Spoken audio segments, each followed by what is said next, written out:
Silencio porque, como ya sabéis, la acústica de esta sala no es precisamente la mejor que podríamos tener, pero también hay que agradecer a Coadondo por cedernos el local. Y por eso, para que podáis entender mejor todas las cosas que se van a decir aquí arriba, necesito que seáis respetuosos en ese sentido y guardéis el silencio que podáis, o el máximo posible, ¿vale? Bueno, buenas tardes a todos, ahora sí. Para comenzar, me gustaría agradecer vuestra confianza en este nuevo proyecto y vuestra asistencia al primer debate Politicracia. Este proyecto sería irrealizable sin vosotros y sin vuestro interés. Por ello, antes de comenzar con la presentación del tema a tratar, debo deciros que vuestra opinión cuenta y que podéis comentar el debate a través de Twitter mediante el hashtag Politicracia Constitución, todo junto. Yo sé que los que estáis aquí tenéis móviles potentes, así que no me preocupéis, sé que estaréis al tanto de lo que se dice aquí. También debo declarar que nuestra intención no es otra que dinamizar la vida política entre los jóvenes alcazareños, pues estamos firmemente convencidos de que una buena formación en el ámbito político garantiza un buen futuro para el país. Como ya sabéis muchos, en nuestro debut vamos a debatir sobre la visión de los jóvenes sobre la Constitución del 78 y la posibilidad de un nuevo proceso constituyente. El 6 de diciembre de 1978 entraba en vigor la actual Constitución y se daba por finalizada la transición, que dio como resultado el paso del franquismo a la democracia. Desde aquel entonces, nuestra Constitución no ha sido ratificada por la ciudadanía en ninguna ocasión, por lo que actualmente no hay en España una persona menor de 50 años que la haya votado. Llegados a este punto, ¿se adapta la Constitución a la realidad del país? ¿Es necesaria una reforma? ¿O hace falta abrir un nuevo proceso constituyente? Ahora bien, para responder a estas y otras preguntas, nos acompañan hoy los siguientes jóvenes alcazareños. Carlos Rubio, miembro de Juventudes Socialistas, gracias por venir. Ángel Luis Villar, delegado de la agrupación de Unión, Progreso y Democracia en Alcázar, muchas gracias por tu asistencia. Ramón Amengoza, aquí en el centro, miembro del área de Juventud de Izquierda Unida, gracias por participar. Y también, como en el debate político no solo deben entrar partidos, sino que también debe entrar la ciudadanía, nos acompañan otros tres jóvenes independientes de cualquier organización política. En primer lugar, Joaquín Gómez, licenciado en Filosofía. Buenas tardes, gracias por venir. También tenemos a Alba Jiménez, diplomada en Magisterio. Estamos encantados de tenerte en Politicracia. Y para cerrar esta mesa de debate, al señor Francisco José Bustos, estudiante de Derecho. Gracias por estar aquí con nosotros. Y bueno, sin más dilación, voy a pedir a cada uno de nuestros tertulianos una pequeña reflexión de un minuto sobre vuestra apreciación de la Constitución de 1978 a día de hoy. Carlos, cuando quieras, toma el micrófono. Bueno, yo te lo así, así que intentaremos que se entienda. Buenas tardes a todos. A la hora de hablar de Constitución, tenemos que afirmar que la Constitución de 1978 supuso un logro, que supuso el acercamiento y la reconciliación de ciertas posturas que se veían entonces irreconciliables, ¿no?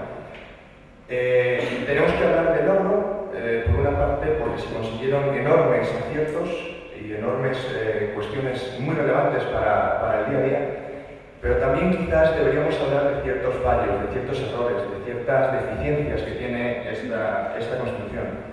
Y es que leer a día de hoy la Constitución supone, en algunos pasajes, en algunos artículos, en algunos capítulos, supone trasladarnos a la época de 1980. Podríamos decir entonces que la Constitución ha cumplido la función para la que fue creada, que fue establecer un Estado social y democrático de derecho como el que tenemos, pero ha llegado el momento de cambiarla, ha llegado el momento de reformarla, ha llegado el momento de hacer una Constitución para el hoy y para el mañana y no para el ayer. Así pues, defenderíamos que la Constitución debería avanzar en política, en igualdad, en derechos y libertades y sobre todo en honor. Muchas gracias, Carlos. Ángel, es tu turno. Hola. Bien. Deciros que la Constitución del 78 ha supuesto para esta democracia, ha supuesto 3 décadas de paz, 3 décadas de un progreso palpable y visible. Lo podemos ver en cualquier situación, en cualquier momento, este progreso que se ha llevado a cabo a lo largo de todas estas generaciones, en el que ha participado tanto el Partido Popular como el Partido Socialista en esta mejora. Además, también decir que hemos tenido una convivencia democrática ejemplar y bueno, también decir que esta democracia, o sea, esta Constitución del 78, deja verse unos flecos que realmente quizás deberíamos recortar. Unos flecos como puede ser, como por ejemplo el título número 8 de la Constitución, donde realmente estamos viendo un modelo territorial, un modelo de Estado, en el que realmente tiene es un modelo insostenible. Es un modelo en el que realmente es insostenible económicamente, es un modelo insostenible socialmente debido a las desigualdades que se están generando y las desigualdades entre personas, desigualdades entre los ciudadanos y españoles de distintas comunidades autónomas. Por lo tanto, decir que este modelo territorial en el que estamos actualmente viviendo es un modelo que está elaborado por la improvisación debido a que la Constitución que se realizó por aquel entonces ha sido una Constitución que se dejó demasiado abierto ese título octavo de la Constitución. Por lo tanto, es totalmente necesario una reforma de la ley electoral, una reforma de la Constitución en sí y una reforma de las instituciones políticas. Muchas gracias, Ángel. Ha llegado el turno de Ramón Aragosa. ¿Quieras? Como ha dicho Carlos, la Constitución estuvo muy bien, pero es una Constitución que tiene ya 30 años de antigüedad. Y la sociedad ha cambiado mucho desde aquella época. Por lo que creemos que es necesario un nuevo proceso constituyente. Por ejemplo, ya no hay golpe de Estado, ni hay ningún que represente a la derecha echando. Y creemos que debería, sobre todo, recuperar la planificación económica para vincular la riqueza al interés general y no solo a los próximamente. También da el paso de transformar en un Estado republicano, reformar el título 2 de la Constitución y el título 8, la organización territorial del Estado. Es necesario avanzar en un modelo de Estado federal que garantice que no es un Estado centralista ni independentista. Por eso creemos que es necesario la reforma de la Constitución. Muchas gracias, Ramón. Hemos podido observar que los representantes de los partidos políticos que están hoy aquí están firmemente de acuerdo, cada uno con sus matices, en que es necesaria la reforma. Vamos a comprobar si nuestros tertulianos independientes están de acuerdo con nosotros. Para ello, vamos a comenzar a las opiniones por aquí. Buenas tardes. En primer lugar, me gustaría dar gracias a la organización, los ponentes y también al público por asistir. La democracia es una obra dura y costosa que se tiene que hacer a pincelada y no a flechazo como pretenden algunos. Creo que este debate puede servir como un intento de pincelada a ese proyecto común que esperamos que sea mínimamente provechoso y sea el inicio de otros muchos. Así lo deseamos. Decía Ortega y Gasset que el hombre no tiene naturaleza, sino que tiene historia. Uno es algo determinado desde que nace hasta que muere, sino que se va creando a lo largo de su existencia. Incluso después de muerto, la energía los demás lo recrean, lo reconfiguran.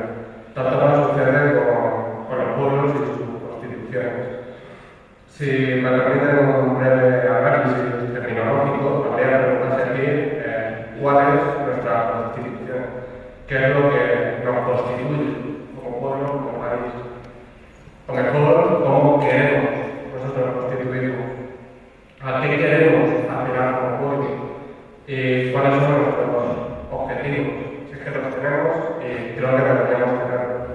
La mayor tragedia de hoy en día, lo que ha ayudado a la palabra tragedia, es que la economía ha sustituido, ha desplazado nuestro suelo. Hemos olvidado nuestro peso y nuestros valores de la democracia, nosotros como ciudadanos, y nos hemos deconstituido, si me permite la expresión, y tenemos entre todos ahora la labor de reconstituirnos y luchar de nuevo por una ciudadanía masificada de lo que nosotros necesitamos.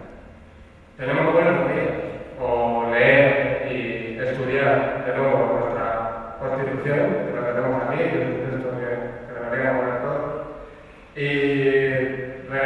si pensamos que es justa, reapropiarnos de ella y hacerla nuestra. O reconstruirla y hacerla, como parece ser que en algunos puntos habría que dar. La ciudadanía, pues, se rija lo que se rija, ha de tomar de nuevo la rienda de la política, de la que nunca debió separarse, y luchar por un sistema menos corrupto, más justo y mucho más responsable. Intentaremos que sea así, para ver cómo sigue. Muchas gracias, y le ha llegado el turno a nuestra nueva asistencia. Cuando quieras. Buenas tardes. Bueno, después de la intervención de todos, yo voy a ser breve. Voy a decir por lo que creo que todos compartimos, que la Constitución ha supuesto la clave y la llave de lo que tenemos ahora mismo, que es una democracia. Una democracia con la participación de numerosas fuerzas políticas, un abanico ideológico, donde deben en teoría representarse todas las ideologías, la separación de poderes y todo lo que acontece en la Constitución. No obstante, claro, la libertad de prensa debe garantizar también que esto se cumpla. ¿Qué ocurre con la Constitución? Que creo que es el eje central del debate.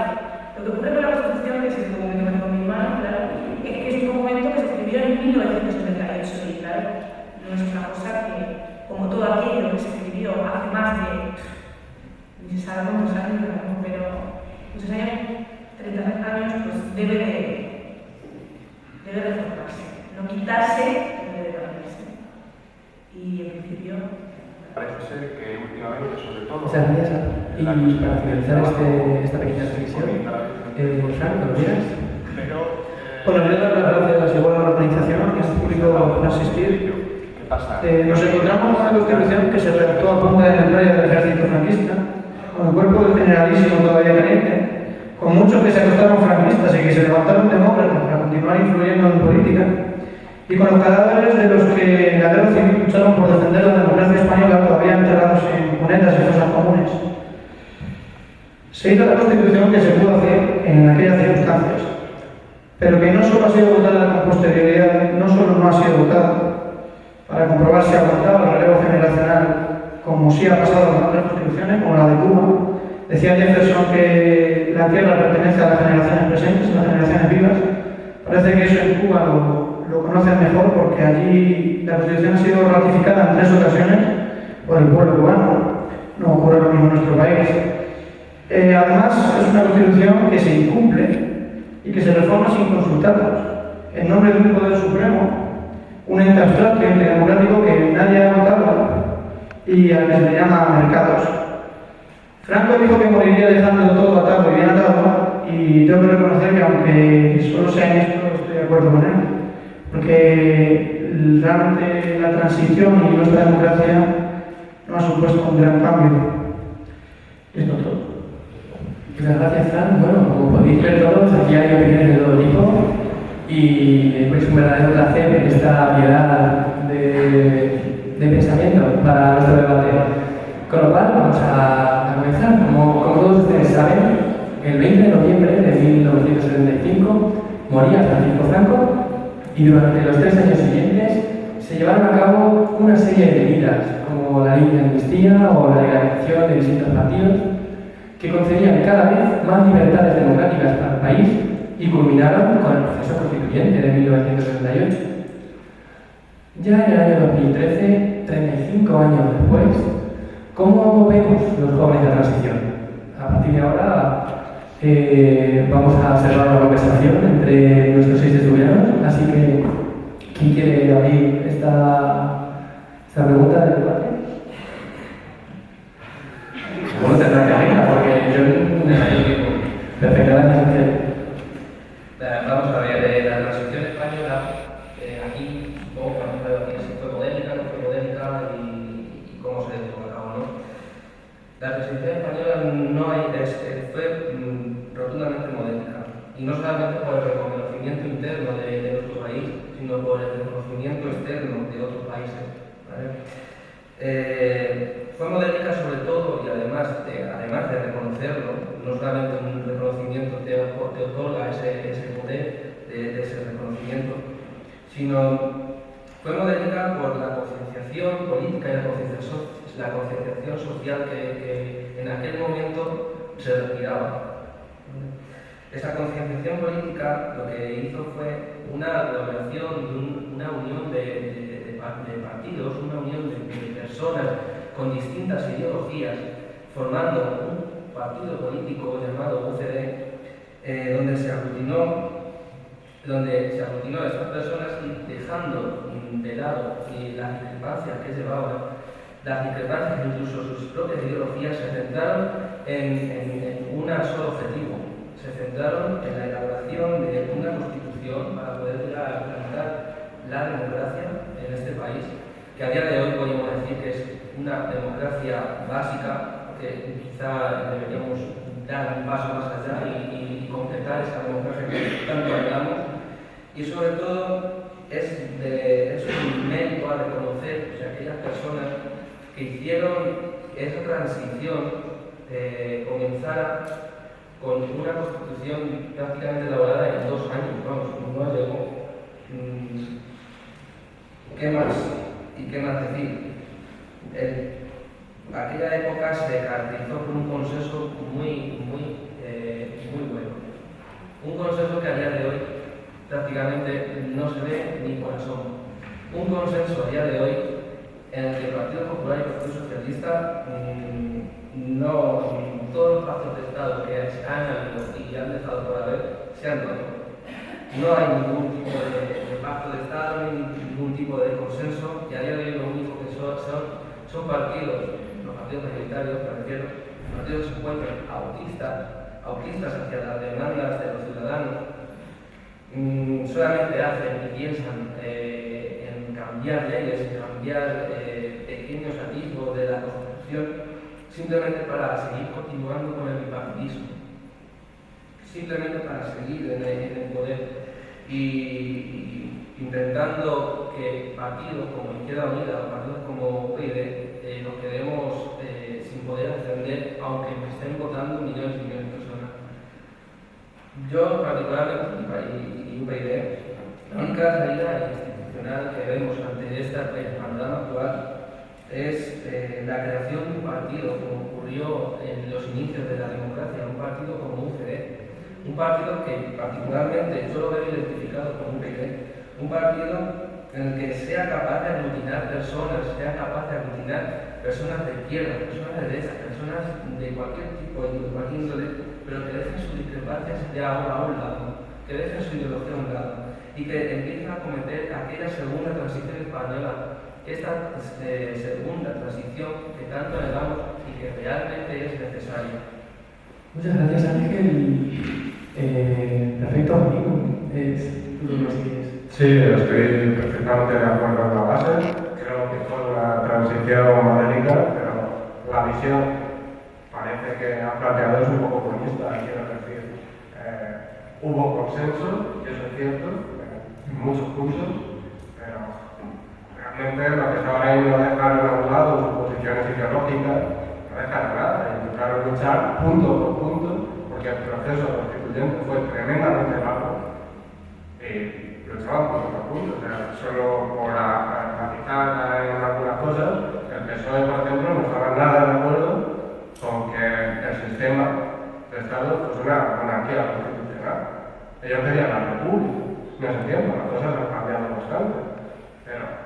principio no estaban tan de acuerdo. Desde la Alianza Popular, por ejemplo, había muchísimas cosas que estaba profundamente en desacuerdo, como por ejemplo las autonomías.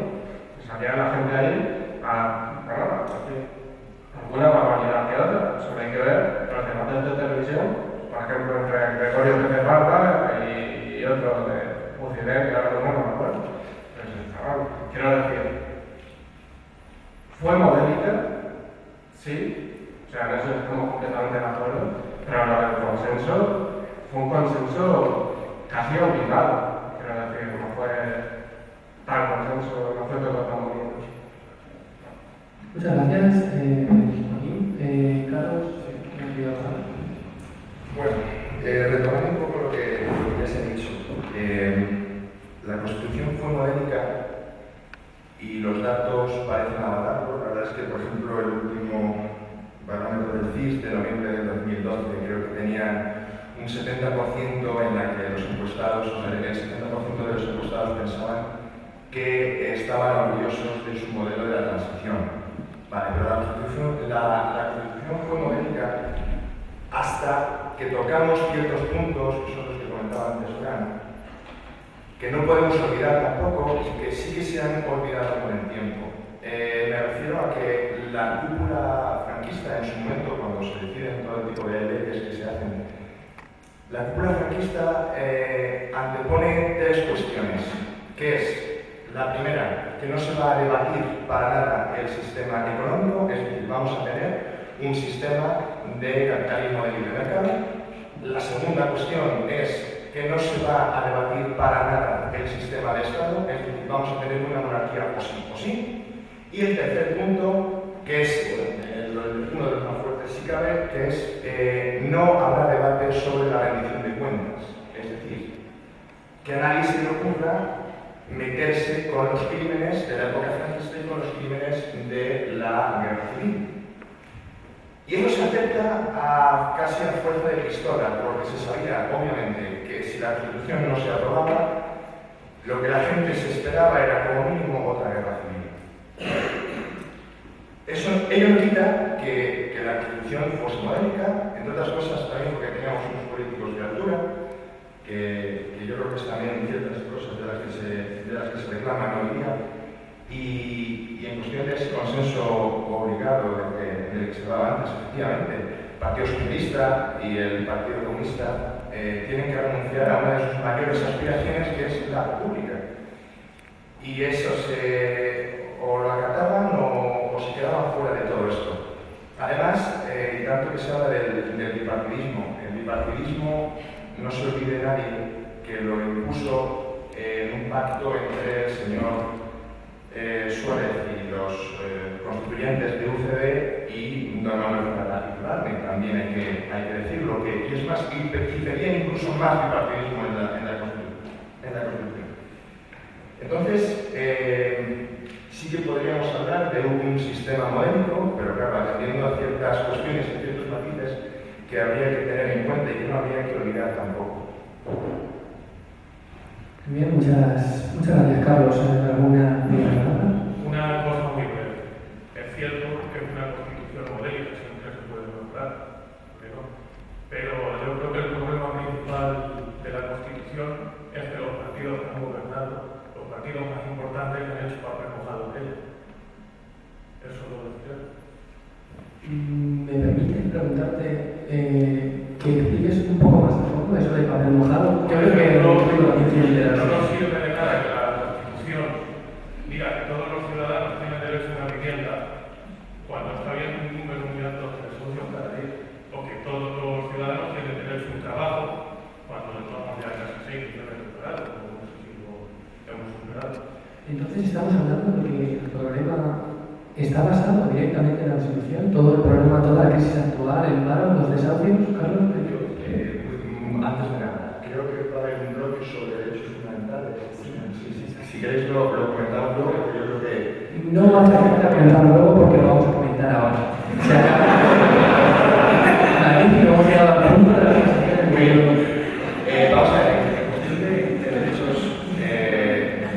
quizás el problema vendría en que hay ciertos derechos que no están considerados fundamentales has hablado del derecho al trabajo y del derecho a una vivienda digna, que no se considera un derecho fundamental en la Constitución española. ¿Qué significa esto?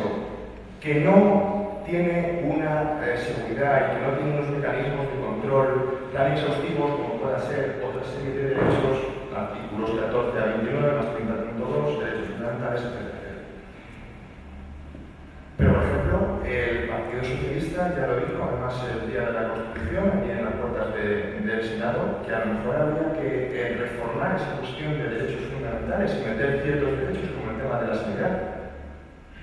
Claro, si hablamos de que los gobiernos no han trabajado en cuestiones del derecho a la vivienda o en cuestiones del derecho al trabajo, tengo que discrepar en estas cuestiones. Sí que es cierto que parece ser que últimamente, sobre todo, en la cuestión del trabajo se encomienda a la Virgen del Rocío, pero, claro, yo creo que sí que se ha trabajado desde ello. ¿Qué pasa? Que asegurar ciertas cuestiones es muy complicado, sobre todo económicamente. Y si no tenemos una economía fuerte, no podríamos o no podríamos tener ciertos derechos tan garantizados. ¿Cómo podríamos cambiar eso? Incorporémoslos al grupo de los derechos fundamentales, por ejemplo. Entonces estamos de acuerdo de que una de las reformas que se podría hacer en la Constitución tiene que ver con este tipo de derechos, digamos, de índole económica, ¿no? Para favorecer así una disminución de los desahucios o del paro que todos estamos viviendo ahora mismo.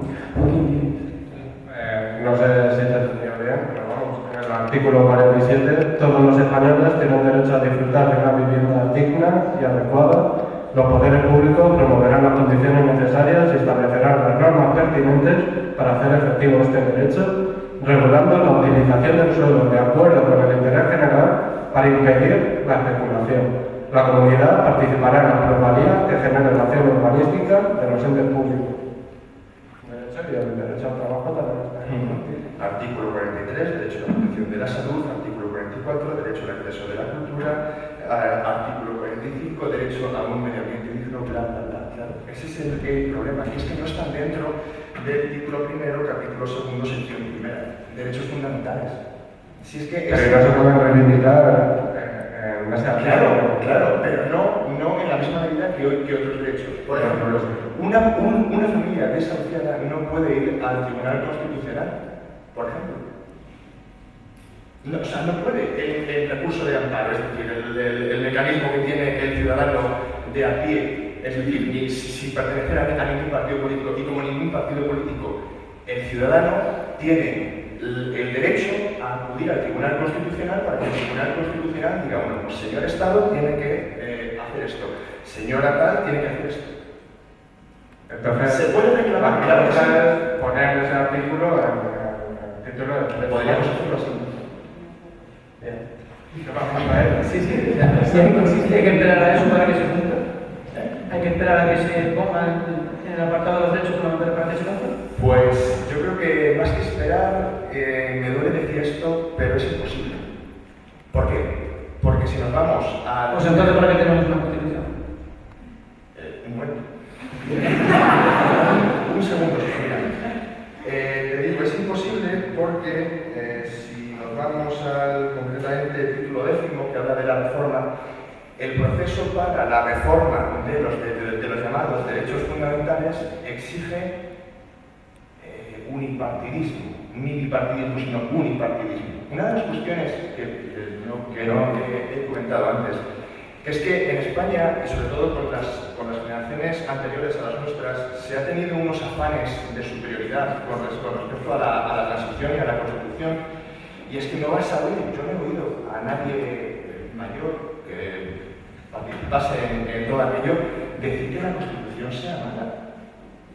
O en un grado porque se les ha vendido que es bueno. En un grado muy mínimo, claro, pero si para ellos fue buena, si para ese momento fue buena, pero ¿qué pasa? Que es que se olvidaron de una cosa, de que luego venían sus hijos y luego venían sus nietos. Y se les olvidó eso a la hora de poner el título de la reforma, que yo entiendo que tiene que ser duro, porque no se puede cambiar la ley fundamental de un Estado así como así. Pero es que el proceso de reforma de la Constitución es que es imposible. Tenemos una Constitución rígida que no puede cambiar, no podemos adaptar a las circunstancias de la rígida. Máxime si hablamos de derechos fundamentales, curiosamente del título segundo que habla de la corona y de cuestiones de, no recuerdo ahora mismo, cuestiones de bueno, sí, cuestiones de defensa y cosas así. Desde mi punto de vista, una Constitución rígida es una Constitución que no es democrática. Para que una Constitución sea democrática habrá que adaptar a las circunstancias que se vayan dando. Me he dicho en mi intervención inicial que Jefferson decía que la Tierra era para las generaciones vivas. No podemos decidir cómo ha de ser, cómo ha de regirse la vida de las generaciones futuras. Habrá que adaptar a las circunstancias que se vayan dando. Completamente de acuerdo. Tanto porque tenemos una Constitución rígida.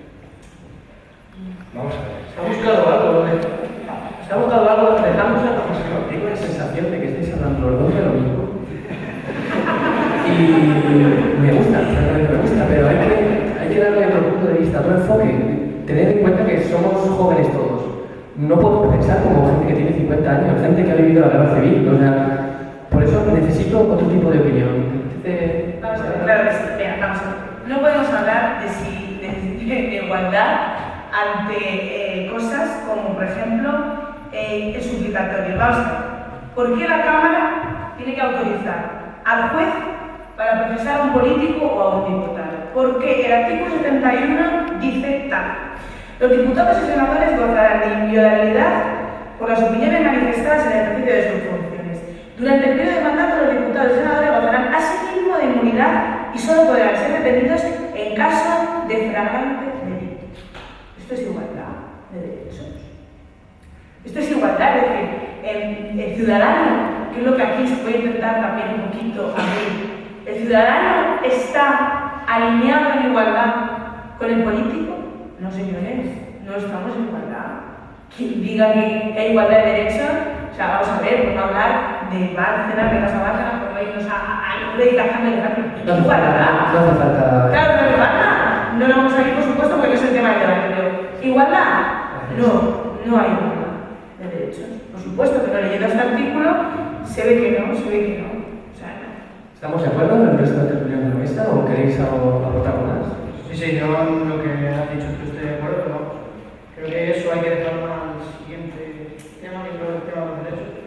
Y yo en cuanto a lo de que si hemos venido a nuestra transición, decir que... No, ya estamos, ¿eh? Estamos en temas, sí. Estamos. Ya estamos venidos. Yo, como lo ha dicho el moderador, pues me he metido de... Bueno, al final me queda para decir, ¿no? Muy bien, ¿por qué quieres? Los sociólogos que estudian las transiciones democráticas y los actores políticos comprometidos con proyectos de democratización de Europa del Este y de Iberoamérica sí que consideran que en esta transición se pueden adoptar lecciones analíticas. Por supuesto. ¿Pero en qué medida supone un modelo? Supone un modelo el hecho de que se renuncie a la exigencia de responsabilidades jurídicas. Es decir, nos encontramos con militares que se habían levantado en rebelión, ¿no?, contra un gobierno electo, produciendo un baño de sangre con policías, perseguidores, torturadores de militantes de fuerzas políticas y sindicales, con jueces aplicadores de un derecho injusto, con empresarios enriquecidos bajo una ley organizada a su medida y con la iglesia instigadora, cuando no directamente cómplice de todo lo anterior. Y todos estos entes que digo no habían modificado su estatus y entrados en la transición. ¿Resulta esto modesto? Por otro lado, resulta modesto el hecho de que nos encontremos con que nos han vendido, porque no sé si lo sabéis, nos han vendido completamente que nuestra transición fue pacífica. Que me digan a mí que pacifismo tiene 591 muertos entre 1975 y 1983. Y si queréis datos exactos, para ver lo modélico que es nuestra transición, los grupos encontrados de extrema derecha causaron 49 muertos. Los grupos antiterroristas asesinaron a 16 personas, principalmente en el entorno de Bilbao. La represión policial le costó la vida a 54 personas. 8 personas fueron asesinadas en la cárcel de Comisaria, 51 murieron en enfrentamientos entre la policía y los grupos armados. Y el terrorismo de izquierda asesinó a 344 y el Grapo a 51. En total son 188 muertos por violencia política institucional, de esos 591 que si resulta esto modélico, pues apaga y vámonos.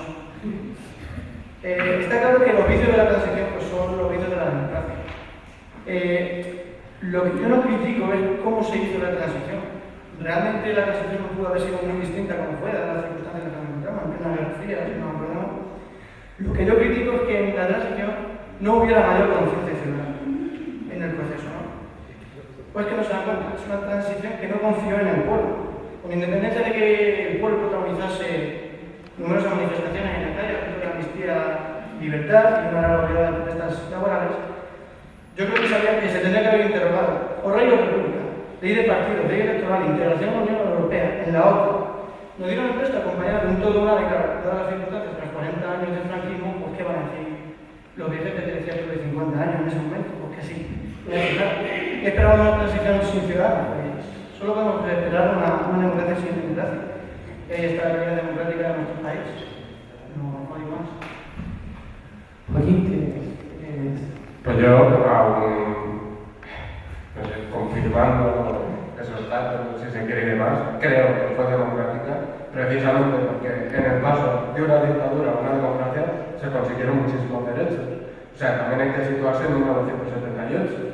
Quiero decir, independientemente que evidentemente esos datos cuentan y hay que sacarlos a la luz y hay que denunciarlos.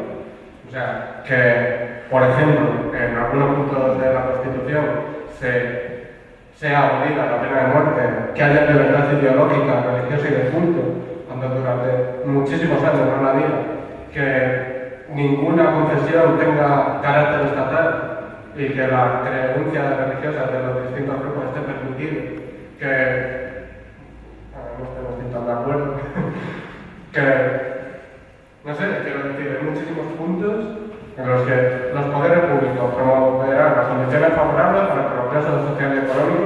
Quiero decir, quizá así planteada es un poco bonita, pero el hecho es que pasamos de una dictadura a una democracia con matices, evidentemente, con muchos matices, si se quiere, y que quizás sea necesario, reformularla en algunos puntos, pero yo creo que hay otros muchos en los que se acertó plenamente. Pero vamos a ver. Está diciendo que se va a pasar de una dictadura a una democracia. Realmente yo no creo que sea una transición, sino una transacción. Y lo voy a decir. Tenemos a la CIA, que no sé quién había dicho por la otra mesa que, no sé si había sido UCID, no sé. Me habían dicho que se había acordado el bipartidismo, de unos partidos políticos, ¿no? El bipartidismo lo había acordado la CIA. La CIA diseña la transición española de su sede central. Los americanos esperan todo el proceso. Un momento. Eso no es democracia. No. Si nos hacen Un momento. Antes de nada, que te habías olvidado de hasta 5 intentos de golpe de Estado en el proceso de la transición. Teoría conspiratoria sobre la cuestión del proceso de la transición a inglés. No, acreditado está que la CIA mantuvo conversaciones con Carrera. Sí, claro. Y también lo del tema del asesinato de Carrera, etcétera. Tenemos muchas. Yo creo que más que centrarnos ahora en hablar de eso, y fíjate que precisamente el Partido Socialista fue uno de los que intentó hace unos años remover un poco todo aquello y poco más y nos pusieran a nosotros.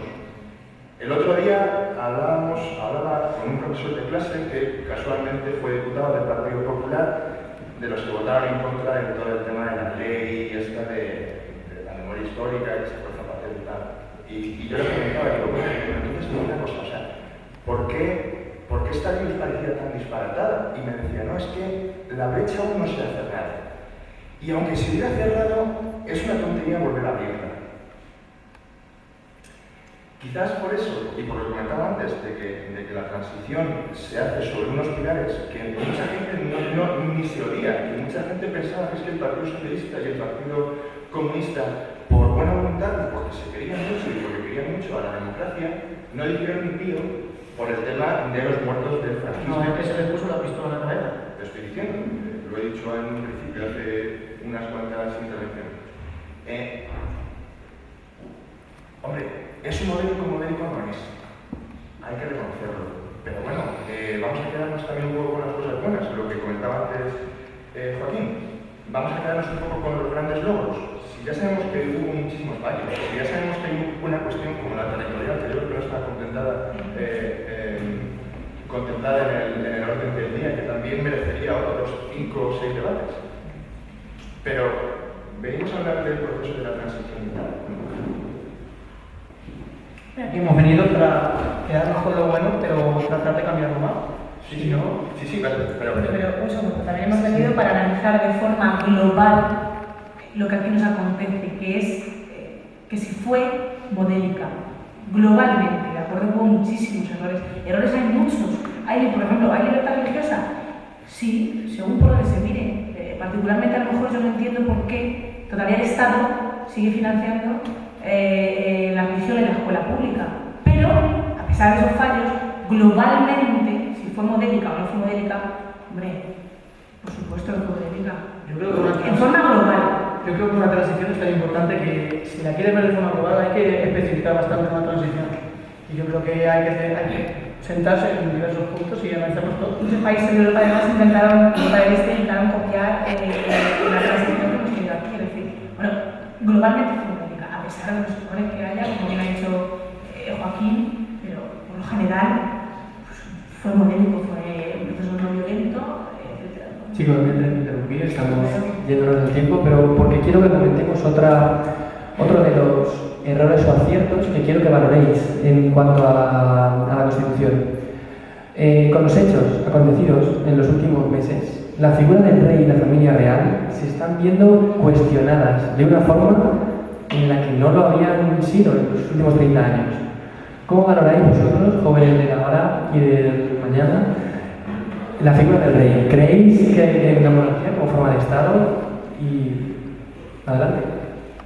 Pues a mí me gustaría recalcar que estamos en una democracia. En una democracia, el jefe de Estado, que es el rey ahora mismo, debe ser elegido democráticamente por los ciudadanos. Pienso yo. De momento sí, de momento sí. No hay un debate posible. No hay un debate posible y el que crea que no es cierto que explique por qué. Entonces, estamos hablando de que deberíamos preguntarle la opinión al resto del pueblo. Por supuesto. O sea, ¿y ahora mismo eso es imposible? ¿O desde el punto de vista es algo que no se puede conseguir? Desde nuestro punto de vista, el jefe de Estado debería ser elegido democráticamente. No porque sea hijo del rey o el heredero de Franco. ¿Alguna otra opinión o algo que se destacar? Vamos a ver, el papel del rey desde sus inicios fue un gran moderador, un gran argumentador, ¿vale? Fue gracias a él el inicio de esta democracia, ¿vale? Además, tuvo un papel muy decisivo en el inicio de esta democracia y gracias a él dio una gran estabilidad y unión a lo que viene siendo nuestro país. Pero, ¿crees que fue gracias a él o a la voluntad de los ciudadanos? Perdón, no interrumpí. Ambos. Gracias a él y Yo gracias le a la damos voluntad más de los importancia a ciudadanos. la voluntad de los La ciudadanos. voluntad de los era bien por someterse o bien porque estaban conformes. Eso está clarísimo. Unos se sometían porque no querían más de la y otros decían, vale, me parece bien. Ya está. Luego, el tema de la estructura de Estado. Está claro que hasta el día de hoy, yo creo, desde mi punto de vista, porque bueno, si queréis que os dé el punto de vista de UPyD a día de hoy nos hemos enfocado en el tema de o república o monarquía, ¿vale? Somos un grupo transversal, por lo tanto, dentro de nuestro partido hay republicanos y monárquicos. Por lo tanto, no te puedo decir la opinión de UPyD, yo te puedo decir la mía, ¿vale? La república a día de hoy, la monarquía a día de hoy aquí en España, y hay datos que lo pueden constatar, datos de las finanzas públicas reales, es una de las más bajas. Entre comillas, te digo por qué, y entre comillas porque seguramente que si se le ejerce una ley de transparencia, seguramente que es un uso más caro de lo que nos dice, ¿vale? Por lo tanto, comparándolo con una república, como la República Francesa, ¿vale? A día de hoy, yo he visto ya, lo está comparando y en un lado me ponía 90 millones de euros y en otro lado ponía 112 millones de euros. La República de aquí, España, la monarquía española vale 8 millones de euros. Hay otros que han hecho los cálculos, se han recalculado y dicen que realmente son 25, cuando así se aleja. La República Portuguesa, 18 cumples. Monarquía británica, una de las más caras, 54 millones. Yo te estoy hablando de esto porque realmente donde hay que guiar es al ciudadano y sobre todo qué es lo que hace el ciudadano del bolsillo. Sobre todo el bolsillo. Si a mí me dicen, si me tienes que dar a elegir, perdona que ya sé eso, me tienes que dar a elegir entre democracia, entre monarquía y república, yo me enviaría el dinero. Yo me enviaría el camino. Entonces le estás poniendo precio a la democracia. Sí. ¿Por qué no? Bueno, ¿sabes? No se olviden que esto es un debate y aquí todos tenemos opiniones personales y hay que Esto es una respetarlas todas. opinión personal.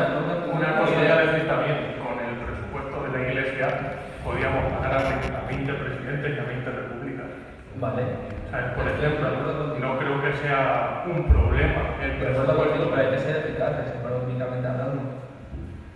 Bueno, vamos a seguir. Joaquín lleva pidiendo la palabra mucho tiempo y... ¿No? ¿Ya no? Sí, sí. Ah, perfecto. Adelante. Pues eso reitera un poco lo que había dicho antes. Si ponemos en el centro de la economía, estamos perdidos. Yo lo siento mucho, estamos perdidos como ciudadanos, sobre todo. Estamos completamente perdidos. Y dos, es mucho más fácil, evidentemente un rey no se puede elegir democráticamente y es un hecho, ¿no? Pues hay otra opción, mucho más fácil. Referéndum, monarquía o república. Y que los ciudadanos decidan. Que los ciudadanos decidamos. Totalmente de acuerdo también. Yo solamente hablo por el actual rey. En el momento que abdique, en el momento que no se vea posibilitado para realizar el trabajo de jefatura de Estado, en el momento que muera, por ejemplo, yo creo que deberíamos realmente hacer ese referéndum. Pero ¿por qué en el momento que... ¿Por qué vamos a proponer que no decida? Porque creo que hay algo que los españoles le debemos al rey. Poner el patrimonio en el mundo, pero además de eso... Yo creo que vamos a ver, viniéndome al punto, que es el papel, pero tal y como lo han dejado aquí escrito, el papel del rey y la monarquía, el papel del rey y la monarquía. De acuerdo, vamos a ver. Yo creo que hay que distinguir dos cosas, lo que el rey fue y lo que el rey es. Claro, no se puede negar lo que el rey fue, tampoco puede negar, por supuesto, lo que ahora mismo la Casa Real y toda la parafernalia es. Entonces, ¿qué pasa? Vamos a ver.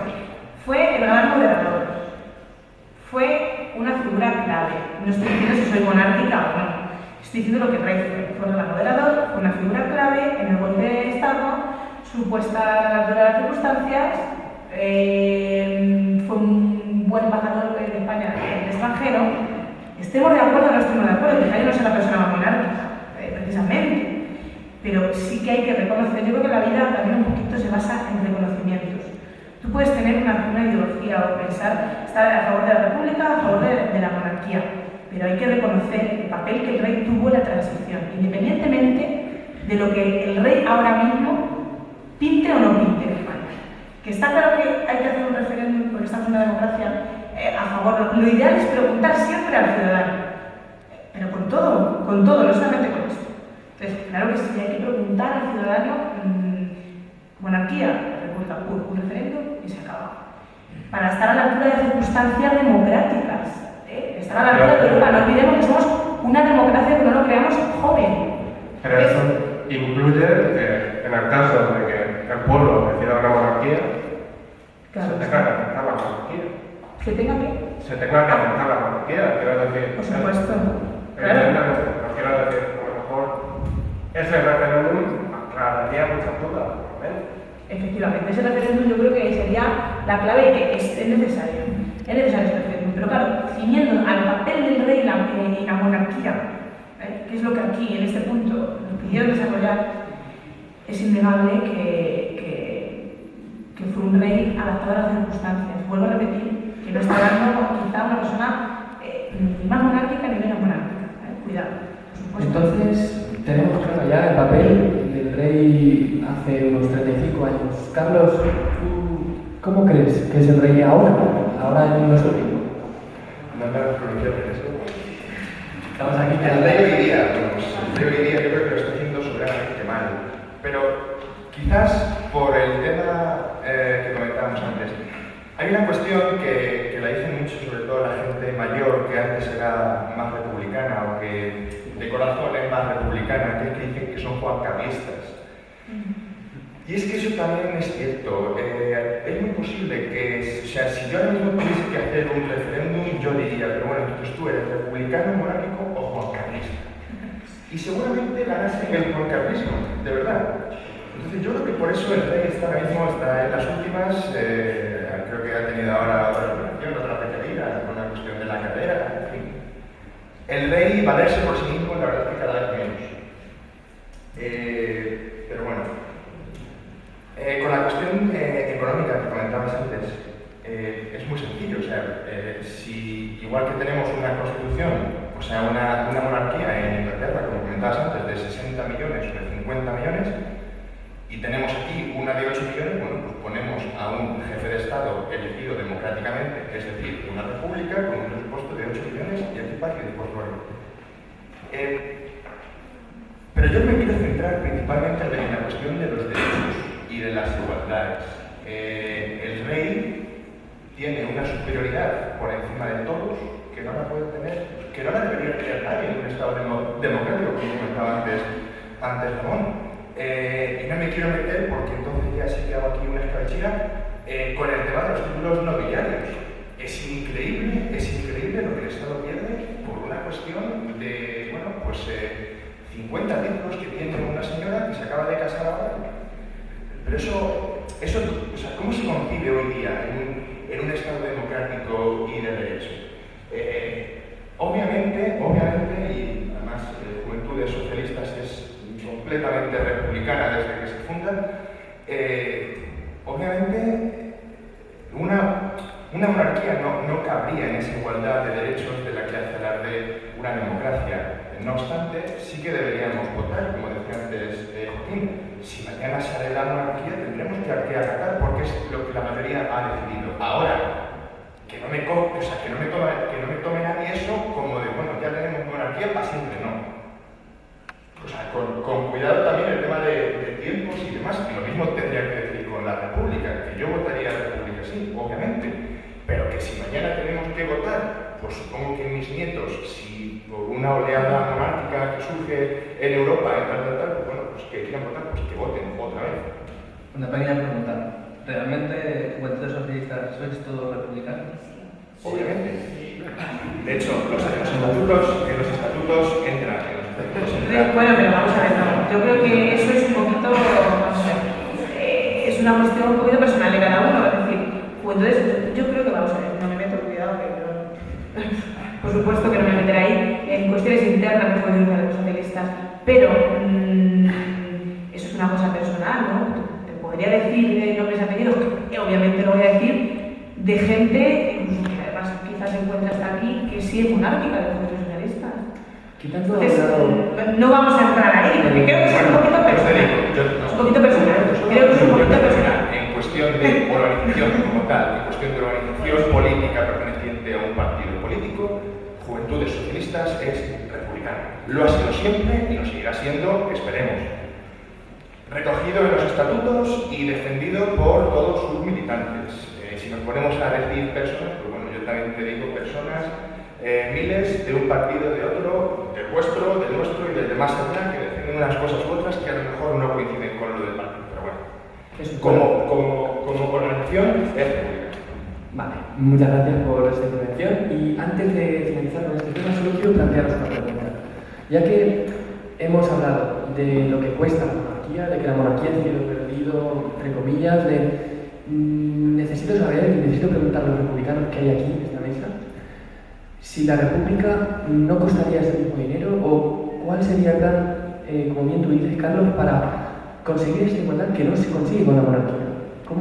¿Cuál sería la clave del asunto para...? Muy sencillo, en el momento en el que coges a una persona sometida al voto de la ciudadanía democráticamente mediante un sufragio, bla, bla, bla, bla, bla, y esa persona estaría controlada como el resto de repúblicas, tendría una función política en la que se controlaría en las distintas cámaras. A partir de ahí ya empezamos a hablar de democracia. Hasta ahora, que a mí me digan, bueno, mira, el informe de la cuestión presupuestaria de la Casa Real, que eso es más opaco que las cuentas de algún partido político que no voy a nombrar. Y claro, y además luego nos enteramos de que por secreto de Estado, de que las cuestiones del rey, bla, bla, bla, no se dicen por la seguridad personal del reino, oiga. Cuanto menos, encima que está usted ahí electo por un señor mayor, encima que está usted ahí que no lo vota a nadie, al menos dígame qué hace, cómo lo hace y cuándo lo hace. ¿Y estamos seguros que en una república conseguiríamos toda esta transparencia de la que tú estás hablando? Porque ahora mismo también hablamos de partidos políticos. Es más, estáis aquí representantes de partidos políticos que sabéis que conseguir un proceso realmente transparente en cualquier cosa de la que hablemos es francamente difícil. ¿Cómo buscaríamos esa transparencia que en la monarquía a simple vista no vemos? Seguros no, ya te doy la palabra. Seguros,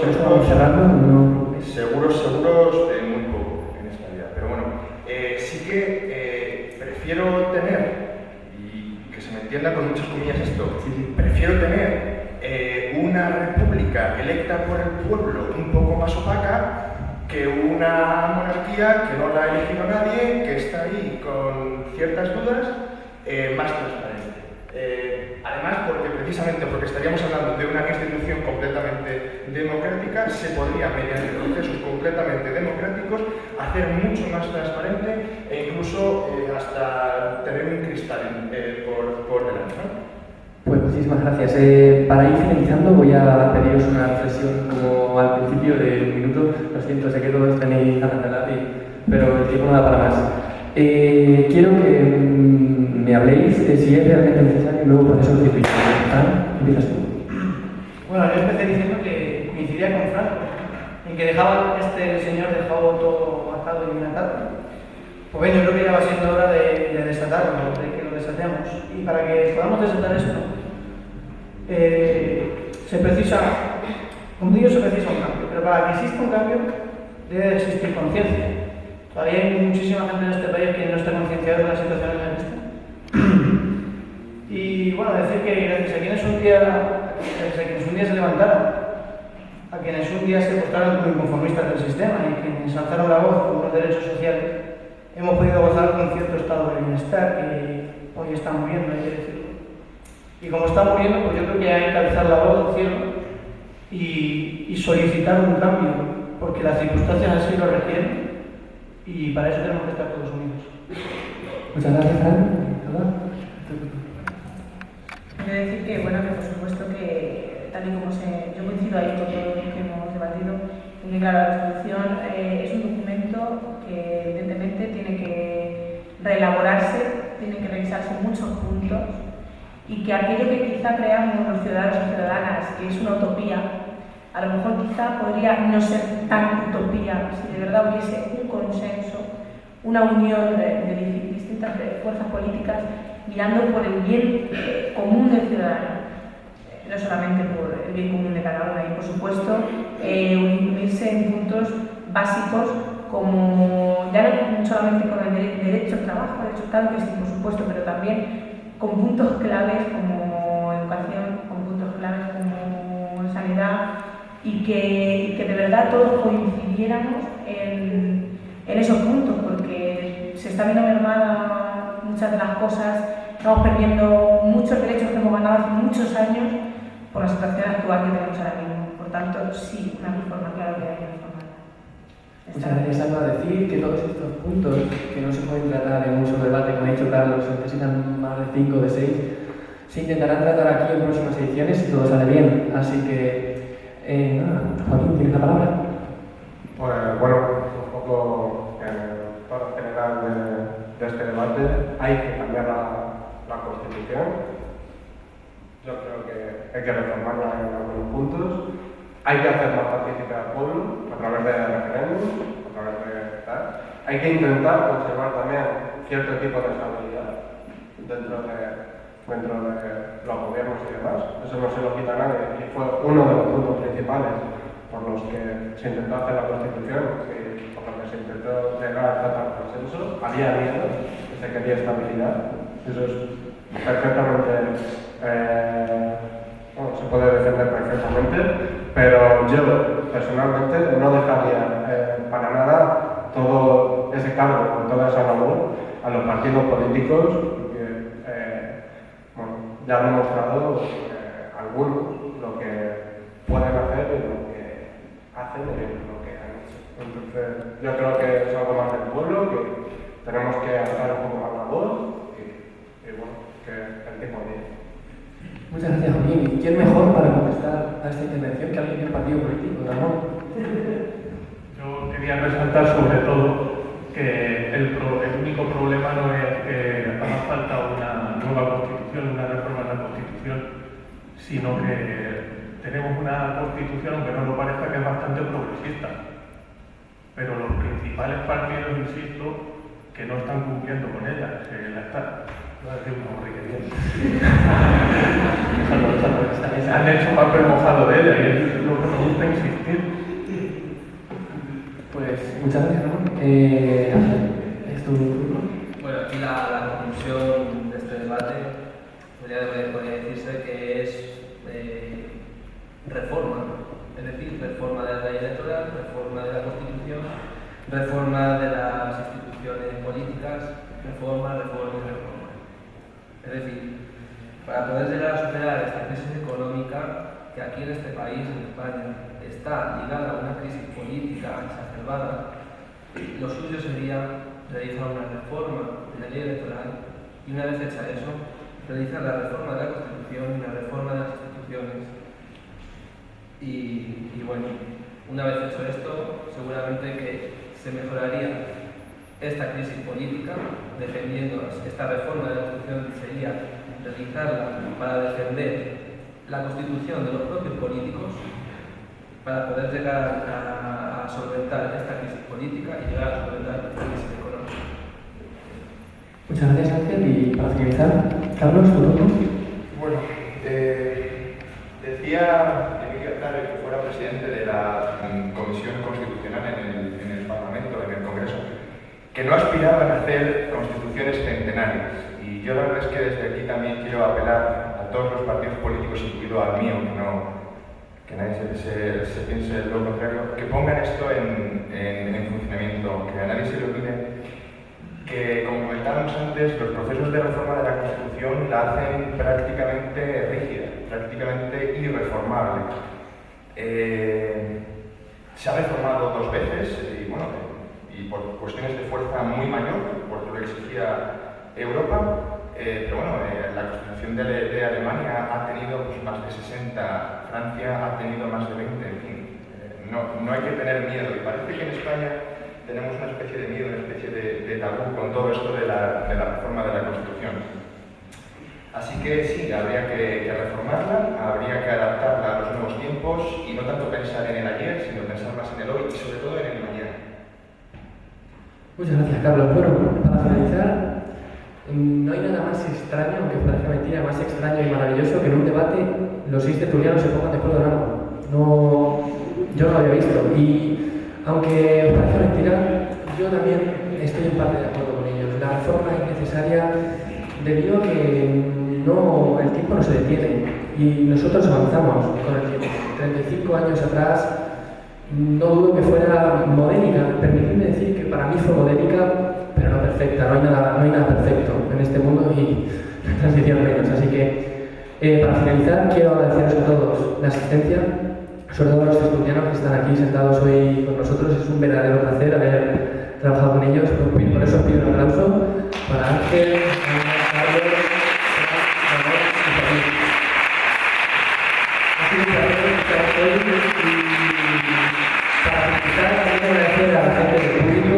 Habéis mantenido el silencio, la calma, ha sido un público ejemplar, y pediros también a todos los que hayáis participado en Twitter con el hashtag #Politicracia-Constitución, no creáis que vuestra opinión va a quedar ahí en un simple tweet. Nosotros vamos a trabajar en ello para mejorar este formato y espero que haya sido de vuestro agrado. Muchas gracias por todo y esperamos veros en el siguiente debate de Politicracia. Un placer.